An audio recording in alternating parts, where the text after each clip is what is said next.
บุญบ้านเฮาเด้อมื้อนี้เด้อเขากาดเด้อ บุญบ้านเขากาดนี่ มีหมอแคน มื้อนี้ถือว่าเป็นมื้อ มือสรุป มื้อสรุปเนาะ มือสรุปมือสุด มือสรุป เข้าบ้านนี้ มื้อสุดท้าย ไปหน้หมันได้บ้านนี้กินปลา สรุปเด้อครับ นี่ เมื่อบ้านใช้บ้านมันน่ะ นี่หมอแคนกี่ตู่ยาว โอ้ยเนี่ย เออ กิน นาวเร็วกินหน่อยกินเพื่อเลย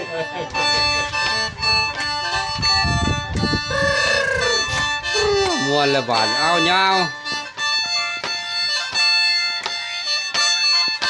เย็นเย็นสกายเย็นเย็น ยินหมอแคนเนี่ย อืม หมอแคนเนี่ย เมื่อเนี่ยเลยเมื่อตู้มันมาตู้มาเมื่อเลยปัดจ้า เราโหลดเป็น ฮะ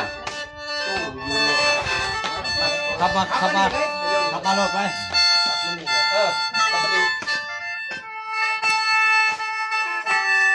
มือมวนเลยมือมวนนะ